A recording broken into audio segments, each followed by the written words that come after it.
Okay, it's Atlanta's #1 hip-hop station, Hot 107.9 and home for the Ricky Smiley Morning Show. Of course, you know it's your folk, B-High. Radio, shouting, stepping in the building. I got Queen Naija in this thing. What's good with How you doing? Feeling good, feeling great. I'm doing great. Now, Naija. Queen. Queen, excuse me? Queen Naija, that's on my birth certificate. Are you serious? Yeah, a lot of people skip the queen. Well, you got to straighten me out for that. Forgive me on that. Why? I wonder why people skip the queen. They be like, what's up, Naija? I mean, even if my name wasn't Queen, like, y'all just got to skip it. No, you deserve every bit of that. Thank Queen. you. Queen, you understand that? I'm Yeah. starting from right there. Thank you. Now, this new banger, though, Medicine. I mean, talk to me about it. When I had a chance to marinate on this thing, it kind of hurt my heart a little bit. Yeah, I know. It's going to hurt a lot of guys' heart. Why did you have to bring the funk like that, Queen? Because, like, I just feel like, well, first of all, it's from a real-life experience situation. Talk to me. I have an ex-husband I used to do YouTube with, and we came up as a brand together. And like we were like looked at as like relationship goals or whatever, or you know, people looked up to us, and so everything was public. So things started happening in public, and I started getting embarrassed. You know, I was being cheated on, but I would get DMs and things like that, like, "Is this your husband?" You know what I'm saying? Ooh. So like it was really really embarrassing.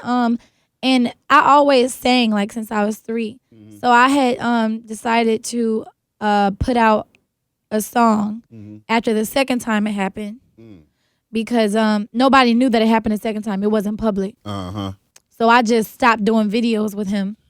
And I left the house. I went to my brother's house to stay there. And then, so all of the supporters was asking like, what's going on? Because I was only doing videos on my channel, which I had already made.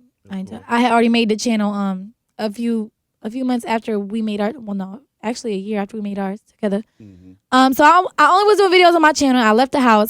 So now the supporters are lost. Like they don't understand why we're not, you know, because I had took them back and everything. They thinking we about to. Wait a minute. So hold up, Queen. You let everybody know that he had cheated the first time too? No. He let everybody know because it was public. The girls exposed him. So serious? yeah, so I like, you know, me just being, you know, trying to ride for him. Yeah. Like, no, I'm gonna stick by my husband. We're gonna work this out. You know, we married. You know what I'm saying? That we made vows. So I'm gonna, you know, if I want to work this out with him, then that's me. Like it don't got nothing to do with nobody else. Exactly. So you know, it happened again, unfortunately, but it was like behind closed doors. No one knew. So they thinking we just moving on. You know. Yeah. But when they seen that I left the house, like I said, and stopped doing videos with him. They was wondering what was going on. So I told them I would just write a song and I wouldn't say anything. So that's when I wrote Medicine. Yeah. That's where Medicine came from. What has been a reception to Medicine, though? Because, see, also, Queen, you can actually sing, man. Thank you. I mean, you was in there blowing on that track, and I was like, okay, that was a beautiful thing to hear. The song was jamming, and I also know that you actually got a voice to go with it, because you got a lot of folks that try to get into this R&B thing, and they might not need to be over there. No, see, I've been singing in church since I was 3. So, like, I kind of got that soulful vibe anyway. And I just, like I said, I had just started singing from pain and things like that. And usually when you going through something, or when I'm going through something, that's when I work best. I work best under pressure.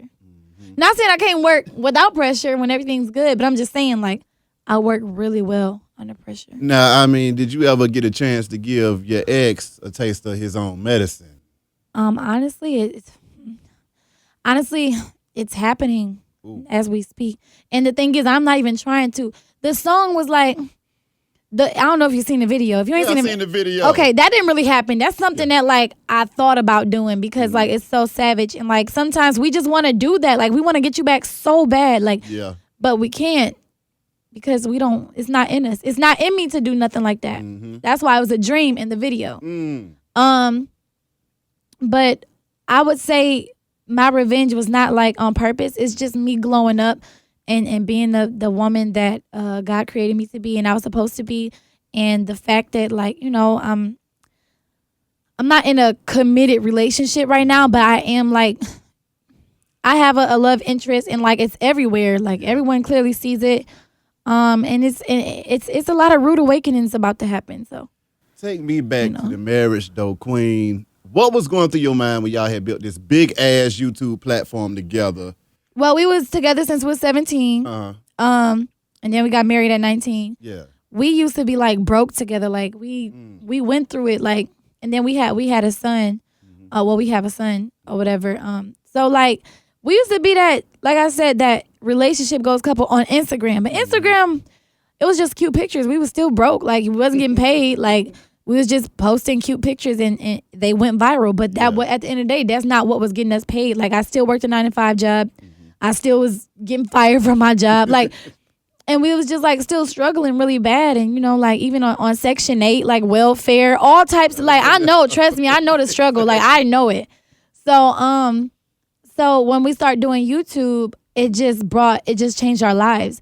So we knew what we was accepting. Like we knew what we was getting into. We knew that your whole life would be on display. Like, and I always loved the camera, but I admit sometimes I was like, dang, maybe I shouldn't have put all of this out because people have so many opinions and, you know, but I'm used to it now. Like, and I learned throughout the time, you know, to keep some things private now with my life. So, I mean, it was a learning experience. How do you feel like the money and the fame changed the dynamics in y'all relationship, though? Well, first of all, he's not an ugly guy. So women always came at him, like in the beginning.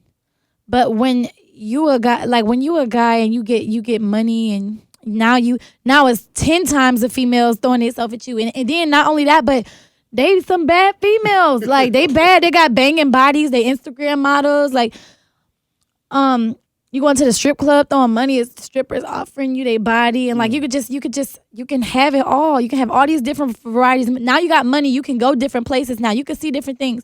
So you've been with this girl for since y'all was 17 years old from youth, and now you like in your 20s, like 22. Now so he's older now, and you know he done had a kid. Maybe he wanted to experience more, or like, which is not worth it because none of them females can ever do what I've done. You know what I'm saying? Exactly. But maybe it was just he wasn't mature enough. You know what I'm saying? Like, I feel like girls mature faster than guys in that area. Like, I was able to be loyal. Yeah. You know what I'm saying? But it seemed like it's really hard. I mean, I'm pretty sure you have some fellas approaching you also now. Yeah, definitely.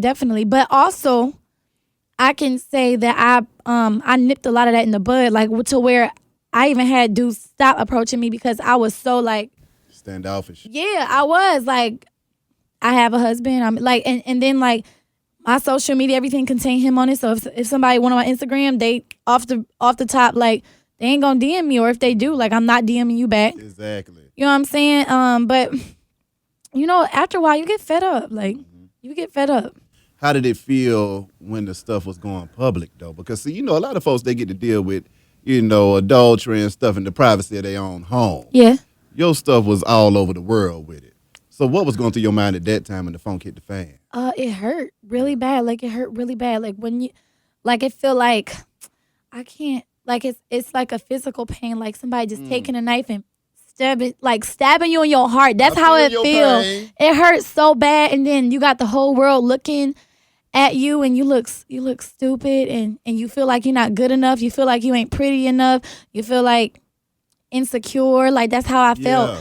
Felt so insecure, so ugly, and I just wanted to look like whatever he was cheating on me with. Like I just wanted to be, you know, enough again. And that's how I felt. Like just really hurt, man. But I'm glad, you know, that happened to me because it made me grow. Yeah. And I'm still growing, and I'm like I had a huge glow up, like from what, like happiness, like just makes me look a lot better. And my life is just glowed up, period. Like even the people around me, like I'm around genuine, humble people. Like I have a crazy support system that I felt like I didn't have before. And I'm just working finally to do what God called me to do. And now, that's music. How long had you been writing music and stuff like that before? I've been writing music since I was in 3rd grade. Ooh. So, you know, like, but of course, you know, the 3rd grade songs was, you know, yeah.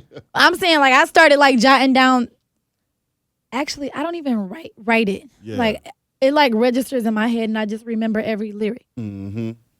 Now, when it came time to write Medicine, I mean, from what place did you pull that song out? And did that happen directly after he was caught cheating the second time, or what was the timeline behind that? Yeah, it was directly after, and I had moved out the house. I went to my brother's house, and my brother's a singer too, so we always just playing around singing.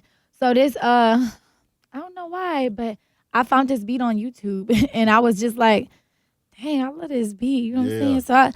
So I just started like just thinking about what I was going through and I just started feeling it and I was like, yeah, I always got this on lockdown, but they ain't been keeping us you know what I'm saying? So like I took every word and it only took me 2 days to write the song.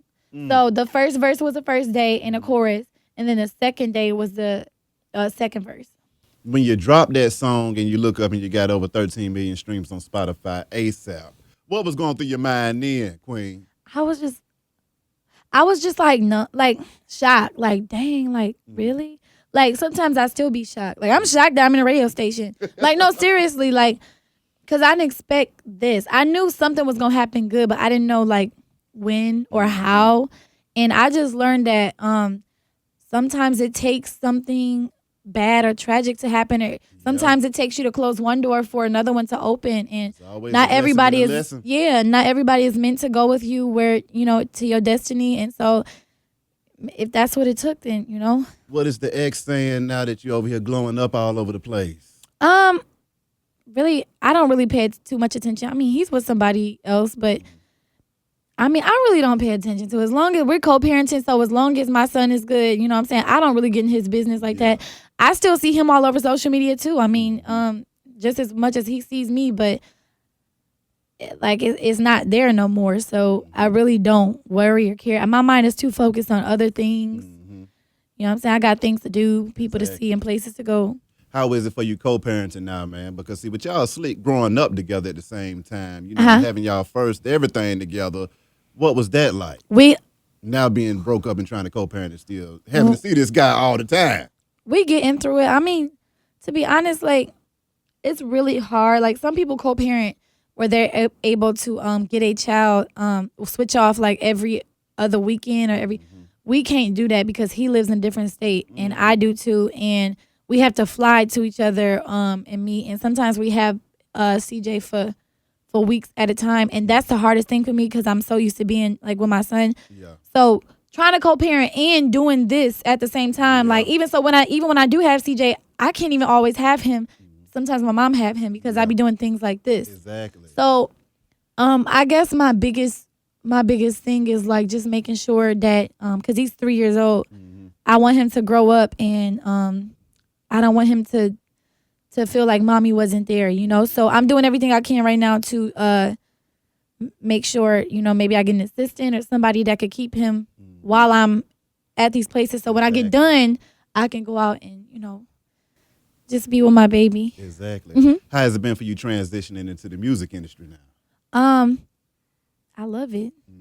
It gets really hard to stay uploading on YouTube, though, as much. But I still try, but like, I mean, it'd be hard. I think the hardest thing about it is because we be on the road so much, we don't have like Wi-Fi in the car. And then when we get to the hotels, the hotel Wi-Fi is like always trash. Exactly. Like it's trash. So it'd be taking like an hour or something to upload and we have to leave before that hour. So like it's really hard. And so supporters be getting mad like, Queen, where the video? Da, da, da. I'm like, y'all see what I'm doing? Exactly. This is a lot. Now, what is it like being a YouTube sensation, though? How was that for you when y'all first took off and you looked up and you said, you know what, this YouTube is also a job, a good little hustle we got going on here. No, it's a great hustle and you never have to work a 9 to 5 again in your life. Come on now. That's the kind of hustle it is. But it was life changing. And honestly, it's crazy because like moving from Detroit to Houston, I thought that was my big come up. I thought that was like, yeah, we a family, like, We did this, like we live and we went from a 1-bedroom apartment on Section 8 to like a beautiful 4-bedroom house and you know this and that. So I thought that was my big come up when really that was just like the bridge to get to the real thing, which is this. Exactly. So I mean, transition is great. It's time. Lastly, Queen, you got anything else you want to get off your chest and what folks need to be looking out for, though? Oh, look out for my EP the second week of July. I promise y'all will love every song on my EP. There will be 5 songs on my EP, and I'm working on an album too. So don't be mad because it's just 5 songs. Because like the 5 songs gonna feel like 10 because you're gonna repeat them. Yeah. And I guarantee you that you won't skip through any song. I can definitely dig that. Queen. Thank you so much. No problem. Appreciate you coming through this thing. Wish you nothing but the best and much success. Beehive Radio shout is Hot 107.9, man. Let's go.